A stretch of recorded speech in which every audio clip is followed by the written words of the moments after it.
वंदे मातरम। शिक्षक साथियों, विशेषकर ऐसे साथी जो 27 साल की सेवा पूरी कर चुके हैं और जिनका एसीपी के संबंध में जो कुछ जानकारी चाहते थे, उनके लिए महत्वपूर्ण आदेश है। कार्यालय निर्देश संयुक्त निर्देशक स्कूल शिक्षा उदयपुर संभाग और एक जो आदेश है वो पाली संभाग संयुक्त निर्देशक पाली संभाग का जो आदेश है, दोनों आदेश में आपको बताऊंगा कि किस तरीके से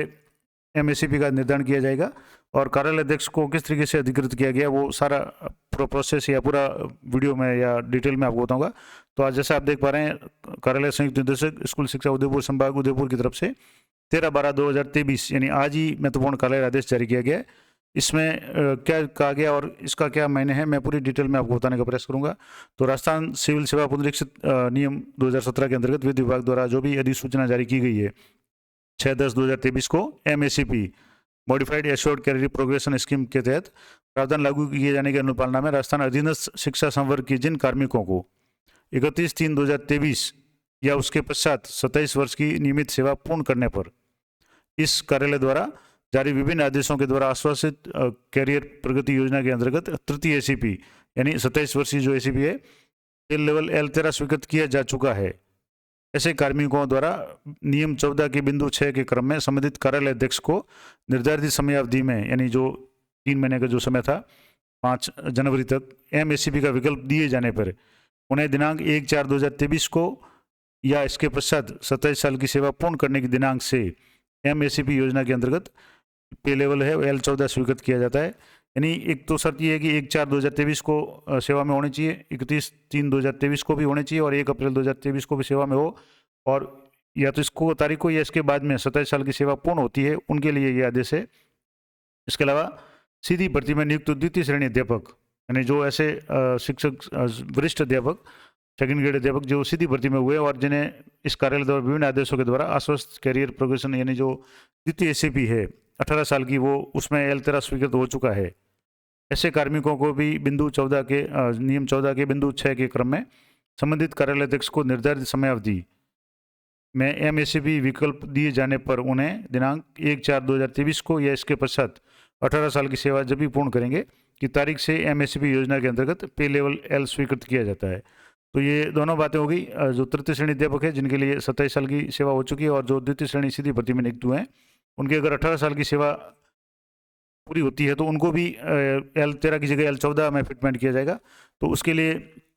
राजस्थान सिविल सेवा पुनरीक्षित नियम जो भी 2017 के नियम 14 के बिंदु 2 के भाग 3 के अनुसार 1/4/2023 या इसके पश्चात एसीपी तारीख को इन कार्मिकों के वेतन का पुनर्निर्धारण पे लेवल L14 में किए जाने हेतु संबंधित कार्यालय अध्यक्ष को अधिकृत किया जाता है। अब सबसे इंपॉर्टेंट बात की, अब जैसे जो भी ज्वाइंट डायरेक्टर महोदय है इन्होंने कार्यालय अध्यक्ष को ही अधिकृत कर दिया है। अब आपको यानी आपके इस संभाग से संबंधित उदयपुर संभाग के जो भी कर्मचारी जो इस दायरे में आते हैं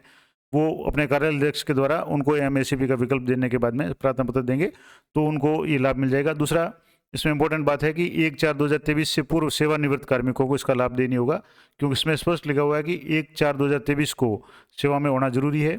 और 31/3/2023 को भी सेवा में हो और 1 अप्रैल को भी सेवा में हो, उनको ये लाभ दिया होगा। तो ये इंपॉर्टेंट जानकारी थी। इसके अलावा ये तो आदेश हो गया उदयपुर संभाग का जिसमें कार्यालय अध्यक्ष को अधिकृत किया गया है जो भी एसीपी में अगर पात्र है तो उनको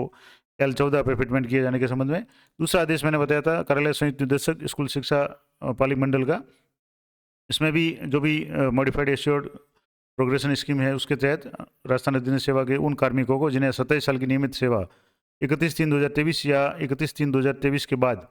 27 वर्ष की नियमित सेवा पूर्ण कर ली है, इस कार्यालय द्वारा पूर्व में जारी विभिन्न आदेशों के द्वारा उनको अगर एसीपी स्वीकृत की गई है और एल लेवल जो पे लेवल है वो L13 में स्वीकृत की गई है, तो ऐसे कार्मिकों को नियम 14 के बिंदु 6 के क्रम में कार्यालय अध्यक्ष को एमएससीपी का विकल्प दिए जाने पर उन्हें,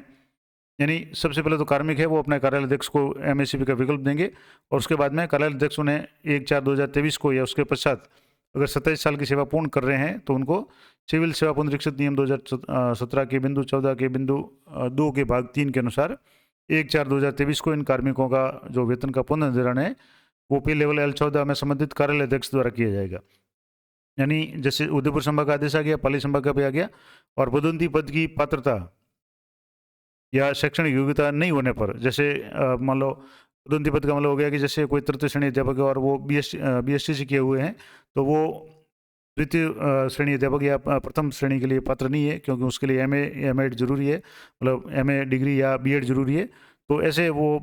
उन सभी के लिए जो भी नियम 14 का भाग 5 है वो उसके अनुसार स्वीकृत किया जाएगा। अब इसमें दो इंपॉर्टेंट बातें जो नोट दी हुई है कि एक तो उक्त कार्मिक आदेश से ऐसे कार्मिकों पर प्रभावी होंगे तो 1/4/2023 को राज्य की सेवा में कार्यरत है। जो उदयपुर का आदेश था उसमें भी लिखा हुआ था कि 1 अप्रैल 2023 को सेवा में होना जरूरी है, यानी कि अगर 31 मार्च को कोई कार्मिक रिटायर्ड हो गया तो वो इसके लिए पात्र नहीं होगा। दूसरा, ये आदेश केवल एमएससीबी का विकल्प देने वाले कार्मिकों पर ही लागू होगा, यानी जो भी कार्मिक इस दायरे में आते हैं और वो इसका लाभ लेना चाहते हैं उनको विकल्प है अपने जो भी कार्यालय अध्यक्ष है उनको देना पड़ेगा। ये संयुक्त निदेशक स्कूल शिक्षा मंडल पालिका का आदेश है, और ये भी 13/12/2023 का आदेश है, डिजिटली साइन आदेश है। तो ये तो हो गया दोनों आदेश कि कार्यालय अध्यक्ष को इसके लिए ऑथराइज किया गया है, अधिकृत किया गया है। तो कार्मिक जो भी इस दायरे में आते हैं, जैसे वरिष्ठ अध्यापक कोई है, सीधी भर्ती से वरिष्ठ अध्यापक लगा हुआ और उसकी 18 साल की सेवा पूरी हो गई है तो उसको L14 का फायदा मिलेगा। इसके अलावा तृतीय श्रेणी अध्यापक है और 27 साल की सेवा पूरी हो चुकी है और उनको अगर प्रमोशन वगैरह नहीं मिला है, तृतीय एसीपी 1/4/2023 से उसके बाद में लगी है, तो वो उनको भी L14 पर फिटमेंट किया जाएगा। अब जो विकल्प पत्र है उसका फॉर्मेट है, मैंने टेलीग्राम चैनल पे दिया हुआ है, तो वहाँ से आप पूरा देख सकते हैं किस तरीके से आपको विकल्प देना है। तो ये महत्वपूर्ण जानकारी थी एमएससीपी के संबंध में। अब मैं अगले वीडियो में आपको एमएससीपी का जो भी आदेश है, कार्यालय आदेश किस तरीके से निकलेगा, किस कार्मिक को कितना फायदा होगा, या तो उसका मैं आपको 7th पे का जो चार्ट है उसके अनुसार L13 में जैसे वर्तमान में उदाहरण द्वारा 2-3 जो भी उदाहरण होंगे उसके द्वारा आपको समझाने का प्रयास करूंगा। तो मिलते हैं नेक्स्ट वीडियो में, तब तक जय हिंद, जय भारत।